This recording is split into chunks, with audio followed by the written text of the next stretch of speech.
Hi folks, Phil here. Welcome to the channel where we talk about those things that aren't necessary to life but maybe to a happier life. And books for me are definitely one of them. Let's start with a book review, shall we? Ladies and gentlemen, Jazz Treadwell, The Infernal Riddle of Thomas Peach. Okay, so I picked this book up in December.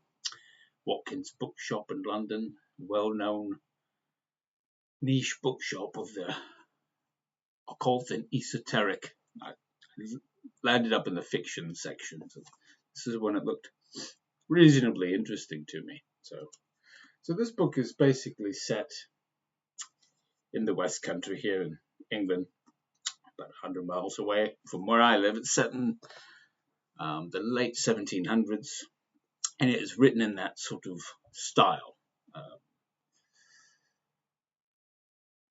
Lots of formal language. It is a sort of darker English comedy of manners, you might call it. It's a gentleman from London and his severely ill wife have moved to this very rural spot in the middle of nowhere. I think it's near Bristol, according to his travels. Anyway, and he is a gentleman, and it's funny how if anyone writes period pieces, it's always about the upper classes, isn't it? And I think no one has actually yet to write the great peasant novel. It's probably because peasants probably spent most of their time worrying about if they had enough root vegetables to get through the winter, or if disease wasn't going to take out the family. Probably doesn't make for exciting writing because they just didn't have the funds to enjoy their life at all. So probably why we don't see many of them. But the gentleman is a bit of a trope, but that's okay. I can understand if you're going to do that, why you might do that. But yeah, so the book starts describing this fella. His wife is so ill she's bedridden, and no one's allowed to even knock on the door to deliver her food. Thomas Peach, the central character of the book, is the only one allowed to do that. So the servants gossip and that sort of thing. He is a man of leisure. He gets a small stipend or some sort of family trust money every year to keep his house afloat. £1,000, which £1,000 in 1785 is a lot of money. So he's got some servants. He's got this, that, and the other. Well, circumstances change. Something's taken straight out of a Charles Dickens novel. He gets a letter from an uncle complaining about various things, and the money's cut off, basically. And this starts the process of him having to figure out what he's going to do to survive. Turns out he's a little bit of he's not a Mulder and Scully, but he does have an interest in the occult, and one of the members of this gentleman's club that he's a member of, the Anti-Lapsarian Society, asks him to investigate his niece, who has this physical malformity.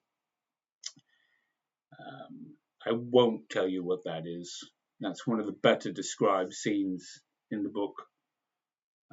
She's wild anyway, and she gets heavily involved in the story. And the story is basically his attempt to find a source of funds to support his life. As it evolves, you find out a little bit more about the wife and what's wrong with her and why they've ended up where they've ended up. he um,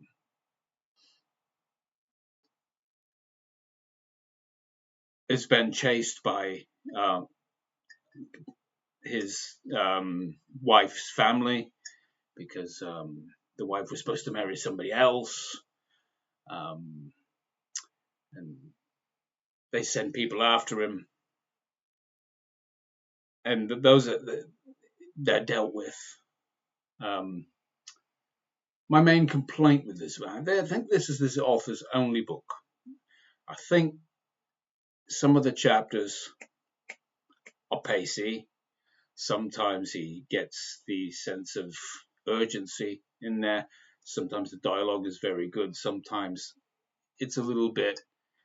I think all authors tend to fall in love with certain things that maybe their readers don't really care about, but they spend an extraordinary amount of time describing a house or some poetry that one of the characters is writing because they want to write poetry, which is fine, right? Poetry not necessarily goes into a book that's supposed to have some pace to it. So I found the pace sometimes on the money, and oftentimes I found it the chapters were too long. They went off on a tangent. You're set up a few times for something that's going to move the book along, and it fizzles out, or it's so predictable that you can't believe it was as predictable as it was. The elements of occult or darkness weren't done enough. They were hinted at, just hinted at, and maybe that was the author's point the whole time. I wanted a little bit more, didn't get it. And as I say, for the first half of the book, I read it fairly quickly, and then it became a bit of a chore, and I sort of slogged through. Then it got better, and then it became a bit of a chore again. I quite liked the way that it was one of those omniscient authors that sort of, here, fellow traveler, come with me and let's investigate this chap's life. This is where we start. And I kind of like that. It was kind of cheesy, but it kind of worked given the era of the story. There was some stuff about a couple of Americans there that were trying to raise money to, for the revolution over there, that sort of thing. That fizzled out. Maybe they shouldn't have even been put in there. I don't know. There was a couple of ham-fisted attempts at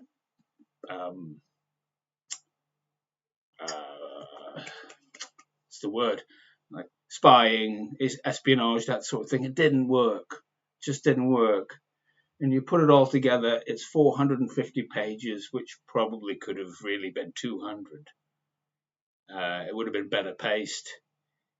It could have put it in a bit more menace, but it was too gentle. It was this English comedy of errors and politeness, and it was cosseted in too much. I think the author just fell in love with that voice and that period instead of trying to tell a cracking story.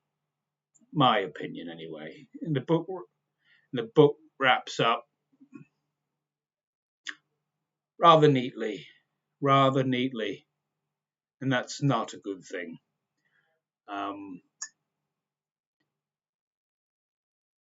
Deus Ex Machina comes to mind.